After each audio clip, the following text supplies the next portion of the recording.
sebelum posyandu remaja kita harus ngapain, ketika melaksanakan kita ngapain, dan terakhir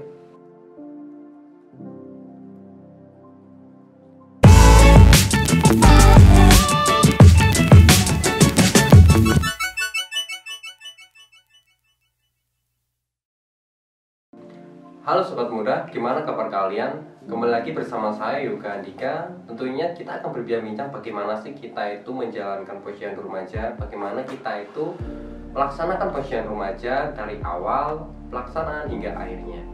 Tapi sebelum kita melaksanakan posyandu remaja, tentunya kita akan ngobrol-ngobrol sedikit sih. Apa sih posyandu remaja seperti itu? Sebenarnya posyandu remaja itu adalah kegiatan dari remaja untuk remaja. Kita itu sebenarnya konselor remaja kayak gitu. Kita itu untuk mengatasi permasalahan yang ada di remaja itu, tentang entah itu menikah di usia muda, merokok, hamil di luar nikah, atau lain sebagainya, atau permasalahan yang ada di era teman-teman seperti itu ya. Nah, kita akan berbincang tentang bagaimana sih kita menjalankan posyandu remaja gitu. Ada tiga tahap. Yang pertama yang dinamakan dengan pra posyandu remaja. Ketika kita akan melaksanakan pra posyandu remaja, kita koordinasi dulu nih bersama teman-teman atau bersama kader posyandu remaja.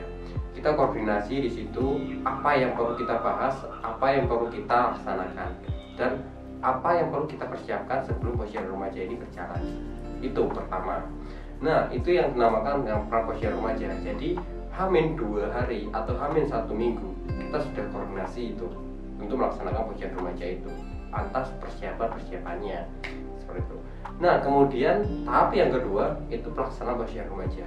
Teman-teman pasti tahu posyandu remaja itu ada 5 meja ya. Ada 5 meja: pendaftaran, pengukuran tinggi badan dan berat badan, pengukuran lila, konseling, dan KIE. Yang pertama, pendaftaran. Kenapa sih kok harus ada pendaftaran, Mas? Gitu ya. Pendaftaran itu untuk membuktikan bahwa ternyata banyak sih remaja yang antusias. Dan untuk mengukur bulan ini, semua bulan yang akan datang itu bagaimana peningkatan posyandu remaja, bagaimana apakah ada menambah gizi dari remaja itu sendiri. Itu tujuannya pendaftaran. Kemudian pengukuran tinggi badan dan berat badan. Nah, pengukuran tinggi badan dan berat badan ini sebagai salah satu contoh kita melihat sejauh mana remaja itu berkembang, atau sejauh mana remaja itu berat badan dia naik atau turun sih gitu. Berat badan dia itu tambah berat atau enggak sih, dia itu tambah tinggi atau enggak, kalau kurang apa yang perlu ditambahi dan gizinya. Nah, itu tujuannya mengukur tinggi badan dan berat badan. Kemudian yang ketiga, mengukur lila. Pasti teman-teman yang cewek ya, ini bukan cowok, kalau mengukur lila pasti cowok. Pasti teman-teman yang cewek, kenapa sih harus diukur lilanya kayak gitu. Nah, di situ nanti mengukur lila kita akan mengetahui apa adalah fungsi untuk lila itu. Untuk sebenarnya untuk lila itu lengan atas ada, terus untuk mengukur lila di perut itu juga ada, seperti itu.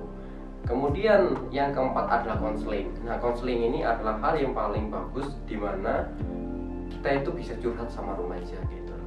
Konseling. Jadi ketika mengetahui apa sih yang dikeluhkan oleh remaja, apa sih yang dikeluhkan oleh teman-teman kita, sehingga kita bisa mengasih solusi, ngasih feedback apa yang perlu kita bantu untuk teman-teman kita. Karena apa sih kok harus ada konseling kayak gitu. Nah, konseling ini tujuannya agar teman-teman kita terbuka, agar teman-teman kita itu ketika dia mengalami masalah, ketika dia bahagia, dia punya teman untuk konseling dengan kita. Nah, itu tujuannya.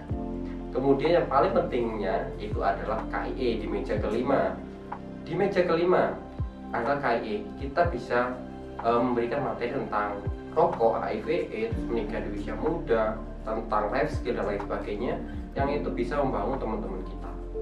Nah, cara menyajikan medianya, tentang cara menyajikan bagaimana sih menyajikan materi sehingga itu menarik. Nah, itu kita akan bahas di video selanjutnya ya. Kita akan bahas di video selanjutnya tentang media itu. Yang paling penting sekarang di meja kelima itu, kenapa harus ada meja kelima? Di meja kelima itu adalah aspek yang paling penting, adalah aspek di mana kita akan memberikan edukasi pada teman-teman kita sendiri. Situ paling penting. Maka dari itu teman-teman jangan berkecil hati, di situ ada hal yang akan memberikan dampak buat teman-teman kita. Nah, itu adalah meja 1 sampai meja kelima. Kemudian tahap terakhir nih. Tahap terakhir yaitu adalah tahap pos posyandu remaja atau setelah posyandu remaja. Nah, setelah posyandu remaja sebenarnya harus ada evaluasi ya. Harus evaluasi apa sih yang kurang dari posyandu remaja yang sudah kita jalankan. Terus kemudian apa langkah selanjutnya kemudian untuk kita melakukan posyandu remaja ini. Nah, itu paling penting. Karena apa? Ini adalah tahapan di mana kita akan melanjutkan posyandu remaja yang lebih baik lagi. Nah, itu teman-teman sedikit cerita atau curhatan saya ketika kita menjalankan posyandu remaja. Semoga video ini bisa membantu teman-teman untuk melaksanakan posyandu remaja di daerah teman-teman. Jika ada request apa yang perlu saya sampaikan, bisa request di kolom komentar. Terima kasih atas semangatnya. Salam sehat buat kita semua. Bye-bye.